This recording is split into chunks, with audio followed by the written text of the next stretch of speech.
네,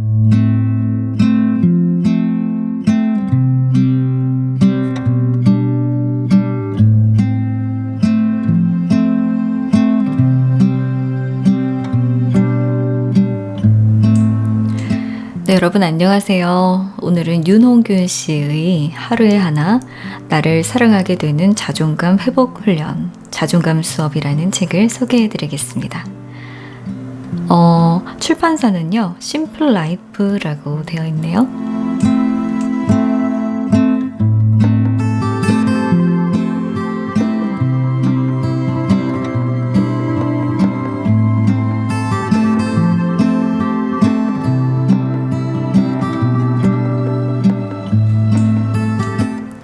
우선 윤홍균 씨에 대해서 좀 알아보기로 합시다. 윤홍균 정신건강의학과 의원 원장으로 계시고요. 중앙대학교 의과대학을 졸업하셨고 동대학교 의과대학원과 박사과정을 마치셨네요.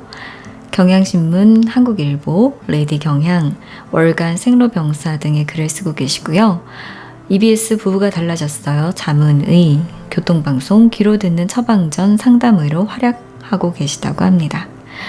블로그를 통해서 정신과에 찾아오길 주저하는 사람들과 적극적으로 소통을 하고 계시다고 하고요. 일명 윤답장 선생으로 유명하시다고 하네요. 한국중독정신의학회, 한국도박문제관리센터, 중앙대학교 게임과몰입센터, 성중독심리치료협회, 학교폭력 방지를 위한 백인의 정신과 의사회 회원으로도 활동하고 계신다고 합니다.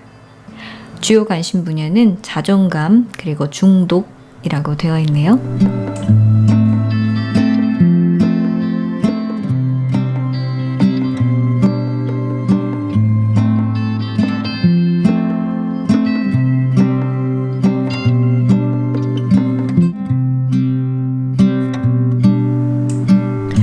책은 크게 7챕터로 나뉘어져 있네요. 일단 프롤로그에 보면 문제는 자존감이다 라는 글로 시작을 하고 계시고요.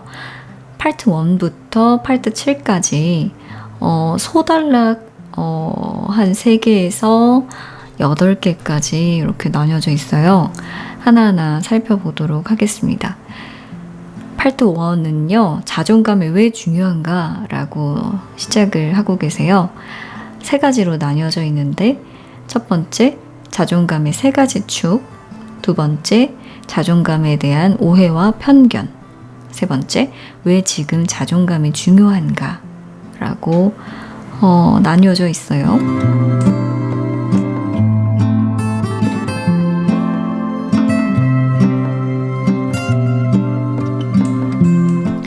파트 2는 사랑 패턴을 보면 자존감이 보인다 라는 대주제를 가지고 있는데요. 6개로 나뉘어져 있네요. 첫 번째, 사랑받을 자격을 의심하는 사람들. 두 번째, 자신의 가치를 부정하는 사람. 세 번째, 끊임없이 묻고 확인하는 사랑. 네 번째, 싸우면서 끊지 못하는 관계. 다섯 번째, 이별이 무서워 떠나지 못하는 사랑. 여섯 번째, 미움받을까 두려워 자신을 포장하는 사람. 이렇게 나뉘어져 있습니다. 그리고 이 2장을 마치면서 사랑 탓도 내 탓도 아니다 라는 또 하나의 글이 보석같이 숨겨져 있네요.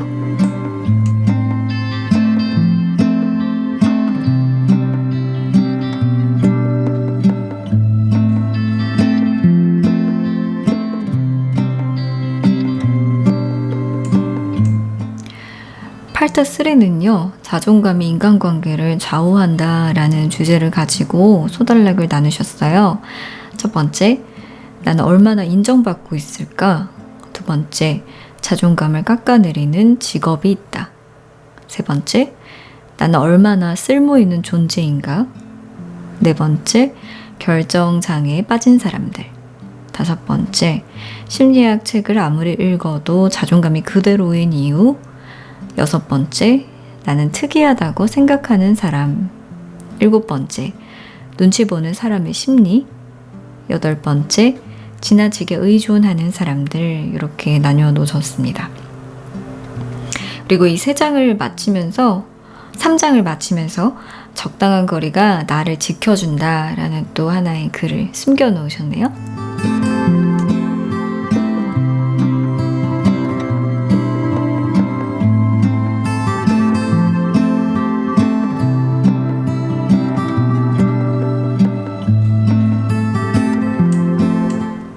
파트 4는요, 자존감을 방해하는 감정들에 대해서 다루고 계세요.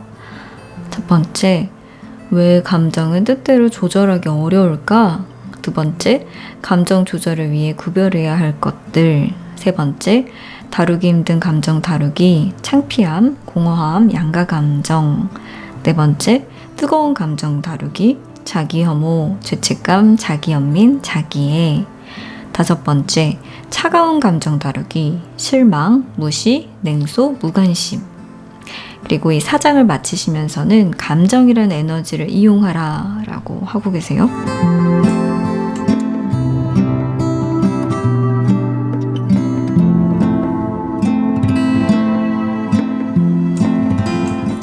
파트 5는요, 자존감 회복을 위해 버려야 할 마음 습관에 대해서 다루고 계시는데 5가지로 나누고 계시네요.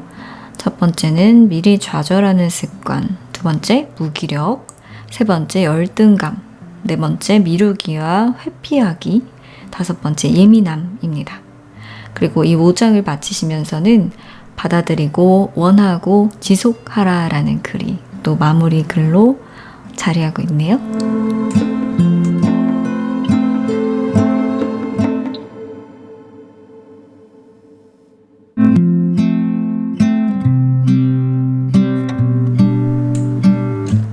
파트 6는요, 자존감 회복을 위해 극복할 것들에 대해서 다뤄주셨어요. 첫 번째, 상처 극복하기. 두 번째, 저항 극복하기. 세 번째, 비난 극복하기. 네 번째, 악순환 극복하기로 되어 있습니다.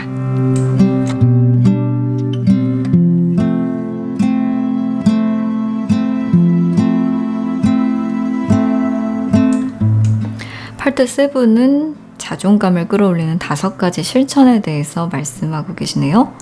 첫 번째, 자신을 맹목적으로 사랑하기로 결심하기. 두 번째, 자신을 사랑하기. 세 번째, 스스로 선택하고 결정하기. 네 번째, 지금 여기에 집중하기. 다섯 번째, 패배주의를 뚫고 전진하기.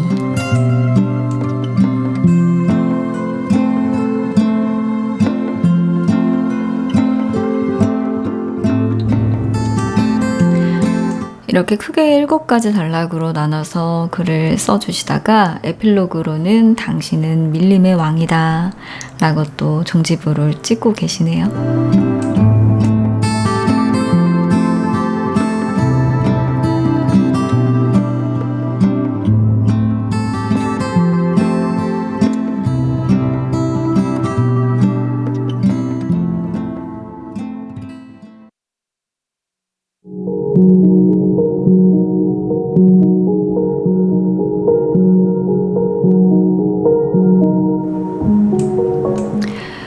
프롤로그 한번 읽고서 책 소개를 마무리해 볼까 합니다. 문제는 자존감이다.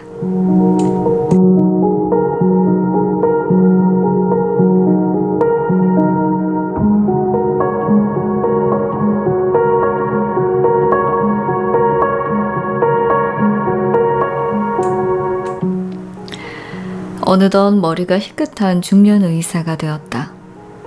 사람들이 수시로 찾아와 조언을 구한다. 내 강연을 들은 후 인생이 달라졌다고 편지를 보내오는 사람도 있다.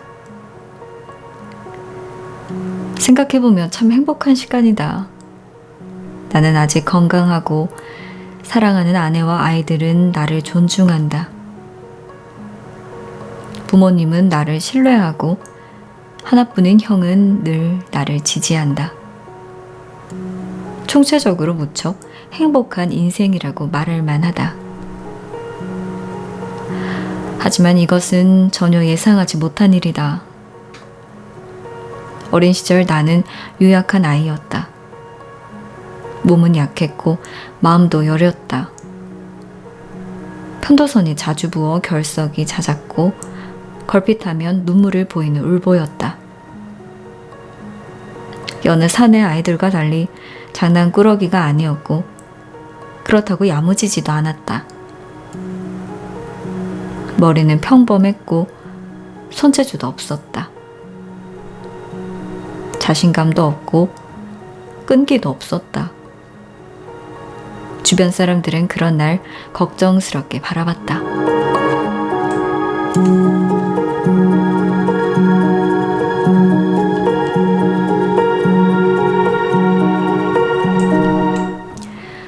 그땐 무엇을 해도 자신이 없었다. 웬만하면 남들이 하자는 대로 따랐고 양보가 몸에 밴 착한 아이였다. 그런데 그게 가장 큰 문제였다.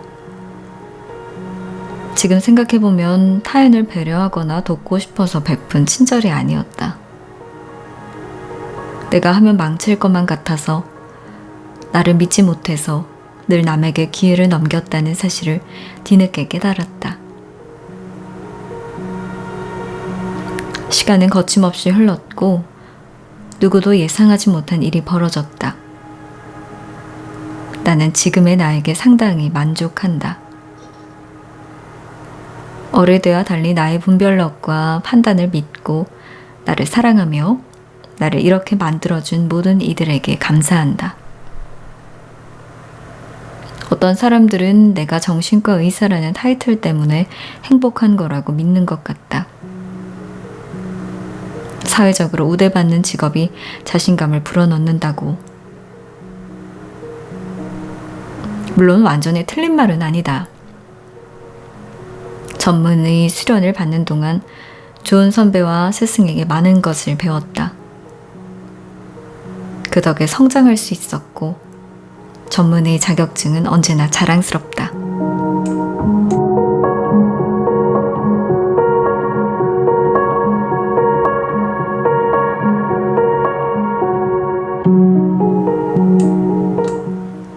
그러나 나는 수많은 의사들이 지독히도 불행한 삶을 살고 있다는 것을 알고 있다. 정신과 의사들의 자살률이 다른 분야 의사들보다 높다는 사실 또한 알고 있다. 그래서 당신은 누구나 부러워하는 의사 아닌가? 그러니 남들보다 행복한 게 당연하다는 의견에는 동의할 수 없다.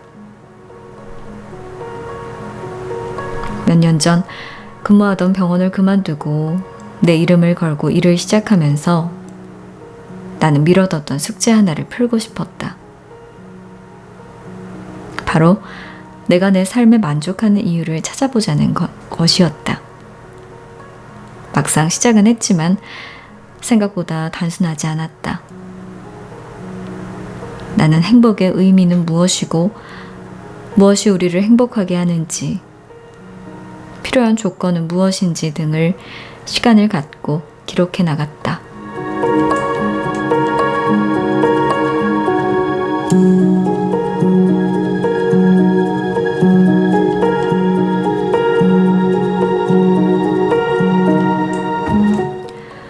그 과정에서 내가 무엇을 깨닫고 어떻게 변했으며 그런 감정을 어떻게 지속할 수 있는지 남기고 싶었다.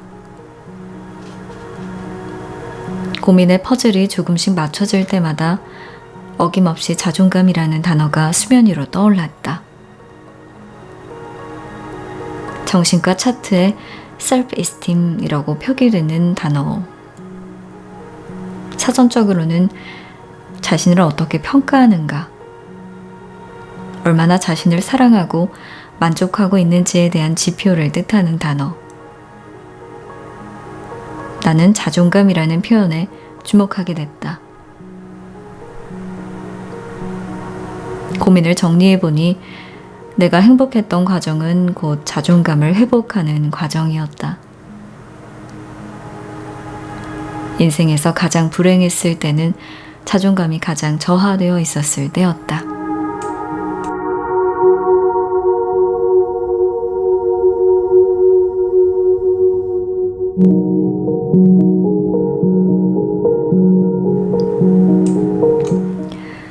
나는 자존감이 매우 낮은 사람이었다. 의과대학을 다닐 때 유급을 당한 적이 있다. 물론 낙방이 처음은 아니었다. 과학 고등학교 입시에 실패한 적도 있고 대학 입시에도 심지어 재수학원 입시에도 떨어졌다. 의과대학 낙제는 그 중에서 제일 견디기 힘들었다. 인생의 경로 자체를 수정해야 하는 게 아닌가 하는 회의가 밀려왔다. 그때 나는 매일 술을 마셨고 담배와 게임에 빠져 지냈다. 후배들과 함께 학교를 다닐 생각을 하니 암담했고 스스로에게 창피해서 가족들도 피해 다녔다. 아침이 되면 친구들은 학교로 가고 나는 PC방으로 출근했다. 그곳에서 밤을 새우고 새벽이 되면 몰래 귀가했다. 당구장에서 밤을 보내거나 친구들과 포장마차를 전전하다가 동이 틀 무렵 고양이처럼 들어오길 반복했다.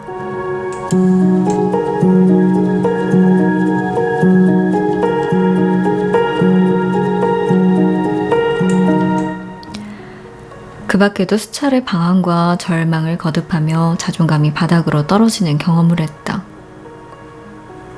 어찌 보면 내 인생은 자존감을 무너뜨렸다 일으키기를 반복하는 과정이었다고 해도 과언이 아니다. 누구보다 깊은 열등감에 시달리며 뒤처지는 기분, 포기하고 싶은 마음, 중독에 빠져 희망을 놓고 싶은 충동에 사로잡히곤 했다. 돌아보면 자존감을 제자리에 올려놓으려고 그렇게 힘겹게 지냈나 싶고 자존감이 건강해진 지금에서야 비로소 제대로 된 행복감을 느끼고 사는 것 같다. 자존감은 행복의 결과물이기도 하고 자존감의 결과가 곧 행복이기도 했다. 자존감이 회복된다는 말과 행복해진다는 말은 같은 의미였다. 그래서였을까? 자존감을 되찾기 위한 길은 다소 힘들고 불편했지만 기꺼이 견딜 수 있었다.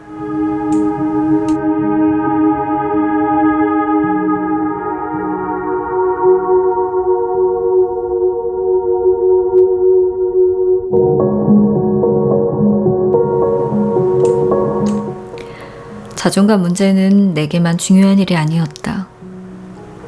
불행하다며 나를 찾아오는 대다수는 자존감이 부족한 사람들이었다. 배우자가 바람을 피운 사람, 사랑하는 연인과 이별한 사람, 우울증 환자, 중독자, 죽고 싶은 사람과 그 가족. 이들은 하나같이 자존감 문제를 안고 있었고 나는 그들을 도왔다. 그러니까 나는 의사이자 자존감 트레이너인 셈이다.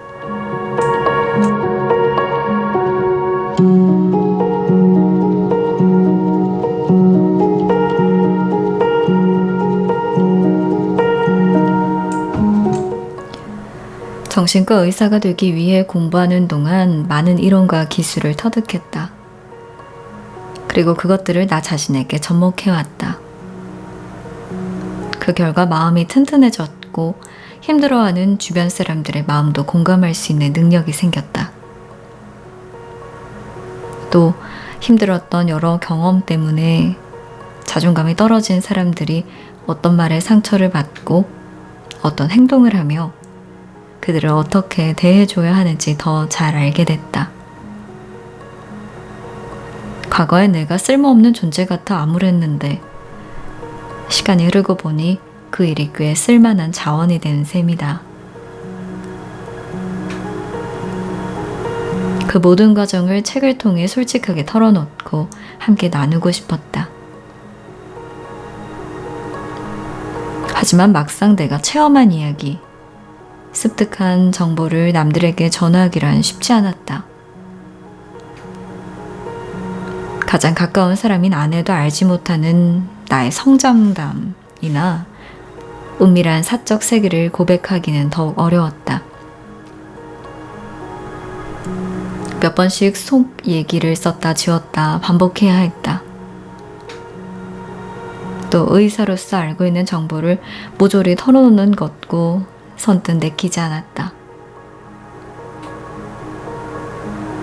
중요한 정보를 모두와 공유한다는 것이 싫었던 것 같다. 그럼에도 이 책을 끝까지 써보자고 맘먹은 데에는 몇 가지 이유가 있다.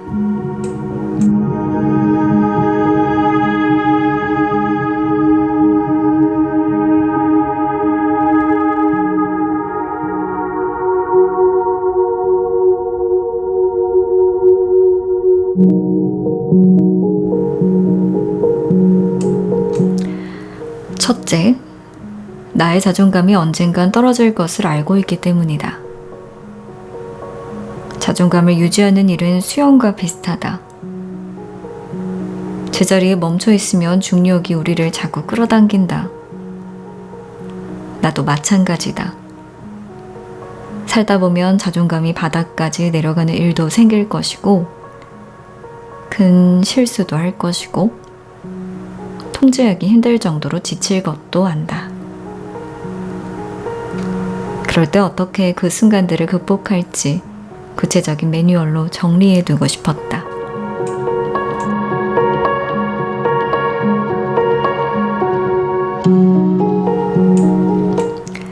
둘째, 나의 가족과 지인들이 인생에 한두 번은 반드시 자존감 위기를 겪을 것을 알기 때문에 딸들이 태어나고 자라면서 해주고 싶은 얘기가 참 많았다.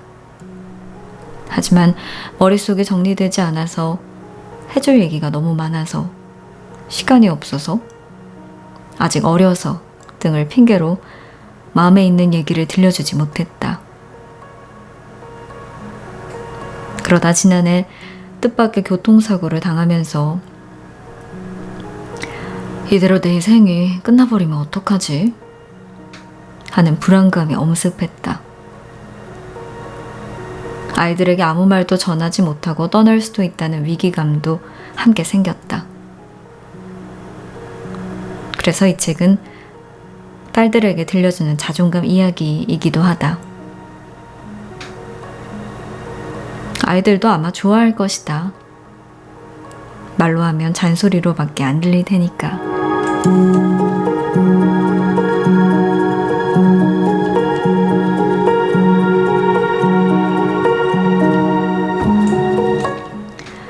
셋째, 어차피 한 번은 정신과 의사로서 하고 싶던 얘기이기 때문이다. 좀 부끄러운 고백이지만 약간의 유명세를 타기 시작하면서 잠깐 고민에 빠진 적이 있다. 내가 꺼내놓은 귀한 정보를 누군가 몰래 베껴 올릴 때면 깊은 분노가 일었다. 어렵게 얻어낸 지식을 나만 아는 곳에 꽁꽁 숨겨두고 싶었다. 하지만 곧 지식에는 어떤 경계도 없으며 누구의 소유도 아니라는 사실을 인정했다. 얼마나 오만하고 위험천만한 생각인가 말이다. 유익한 정보는 널리 공유할 때 그 의미나 효과가 훨씬 커진다고 믿는다.